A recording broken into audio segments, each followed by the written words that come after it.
I'm running, because I run about, within our innovation program, we've got about 7 startups on the go. And so we did a deal with, or did an arrangement with RMIT's New Ventures and Entrepreneur course, where we've got three uni students for each startup to work. We run that through Facebook. So that's how we communicate, you know. So rather than looking at it as to people are going to waste their time, I mean, the reason I get frustrated about this stuff is like, this is what I heard in 93, 94, 95, 96, 97 about people wasting their time on the internet. You know, it's like, if you've got employees who, and you've got a good culture, you train them well, you know, your people don't turn up to work to fuck around. They turn up, they want to be successful, they want to do their job well.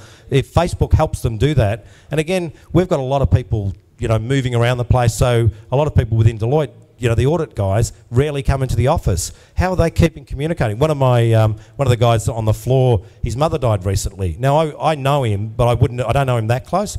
But he put, you know, my mother died, and it's like, shit, you know. So I go over to him and say, hey, you know, you're all right, you know, like. It becomes personal, it's social, and for us within Deloitte, the biggest problem we have is, you know, you hear work across silos, and in every organisation you get, oh, we need to work more across the silos. Facebook's doing that work for you, and it costs you nothing. So if, you know, that, as again I say, he added me as a friend. He added me as a friend on. He added me as a friend not last Sunday, the Sunday before. So yeah, he does. But because we look at it. So we don't, again, you can look at, you know, should we ban cars because some of them I heard were used in armed robberies today? Or, you know, should we ban houses because there are people using for drug labs? Everything can be used for good or bad, but if you actually say, let's downside the risk on the bad. So we've got an acceptable use policy for social networks, which is sort of like, if you're going to identify yourself as a Deloitte employee, don't go on and say that you're actually, no, don't say you're into bestiality. I should write that, but don't say stupid things or denigrate your staff or denigrate your bosses or denigrate the company.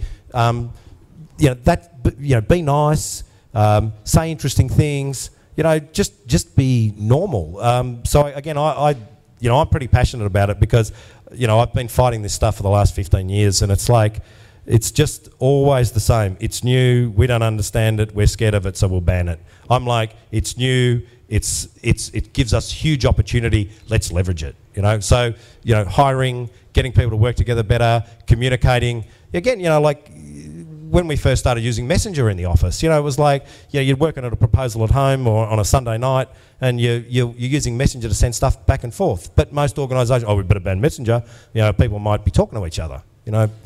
That's the thing, you know, people say, how do you work across silos? It's like, let people communicate. So I'm a big one on that, but, you know, others don't always agree. Probably just grab one more before I call Sally back up to do the official closing and the door prize. Do we have another question out there? Yep, gentleman in the back. Yeah, I think that, you know, if you just look at, you know, the sort of YouTube and stuff, and I talk a bit about, particularly to corporates, what I call a YouTube moment, particularly for older people. Like, and the YouTube moment is when you're at home and you, there's me, the wife, and the 3 kids all huddled around a computer watching a 3-minute video on YouTube, and then you say, when was the last time we sat around a TV together? It was like, oh, I just can't remember. So I think the sort of notion, and it goes back to and one of the things I say in terms of adoption of technologies, it's like, if you give users the capacity to create their own content and be creative, people will use it. And so I see that you know, as we've got to broadband, we're starting to see the capacity for richer media to come through. So the sort of, you know, the old argument of richness versus reach, the power law of, you know, the richer the experience to drive a car, you can't reach that many people, but you could write a line about it and everyone could see it sort of on the web. But now that with broadband, that's jumped a new level. So the richness of what we can offer with video is compelling. And I find that, you know, I could much prefer to sit there and just watch a 3-minute video than, you know, sort of read something intensely that I've got to think about. So, yeah, I think there's a huge appetite. And, you know, again, the broadcast TV model of, you know, pay me money to, you know, or actually take 30 seconds of time I don't have to watch 30 seconds of content I don't want, it's a bit flawed. So, so I think that we're going to find sort of these services like Juiced, or and other people are saying to me, "Hey, Juiced ain't going to work," but something will happen where, you know, the whole distribution of video is going to change, and we're even seeing it now with the business models of deferred delivery of content, and now suddenly Channel 10 are saying, "Hey, aren't we innovative?" Or 7, you know, we're doing direct sort of broadcasts of Prison Break or whatever's coming out. It's like, no. What you're doing is stopping people getting a mate in the US to send them what they've bought in the iTunes store. So the sort of whole notion of video, you know, George Lucas says, "I'm really pissed off 35 million people downloaded Star Wars on the first day." And I'm thinking, no, you're really stupid. Why don't you do a first day edition with rich quality, sell it for $30? Maybe 10 million of the people would have bought it, and the other 25 million could watch the one with the Malaysian guy walking in front of the seats, you know. So yeah, huge appetite, and it'll keep growing. So I'd see the two areas where appetites are going to be are around gaming and immersive technology and video. Great. And on that note, I'd like to thank all of you for your patience and sticking around to hear from both of us tonight. I'd like to ask you all to join me in thanking Peter for his insights. And I'll hand you back to the capable hands of Sally Mills. Oh, yeah. hello. Oh, hello again. Oh, that was one of the door prizes. That was absolutely wonderful. Thank you, Peter.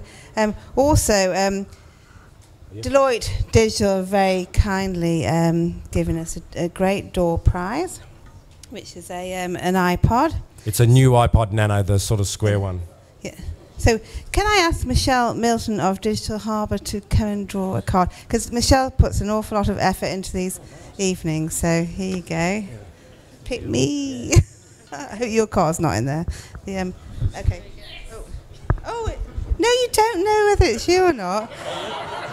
Martin Gardner of Digital Or. Yeah, come on up. Is that you? We want your ID. No. And we need some ID for that. Yeah. Sorry, can I have a look? All right. Snap. Thank you, Peter and Deloitte Digital. Thank you. Can I just say, our next thing in Melbourne is going to be the White Party.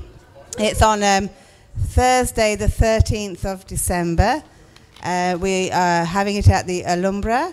And it's just going to be fabulous. We hold them in Sydney as well, and Melbourne big time this year. So we're looking for supporters and sponsors, but we'll have about 400 people there, all dressed in white. So watch this space, and everyone that gets an invite will be personally invited to the party because it's invite only. So that's it from me. Anything more? No. And thank you, Peter. Thank you, Brad. Thanks a lot, everyone. Sorry, and the drinks tonight at Alhambra, I knew I forgot something. Alhambra are offering a free drink from 10 o'clock onwards, and it's out of here, just down the road on the right. So, and if you want a free drink ticket, just see us. Thanks, bye.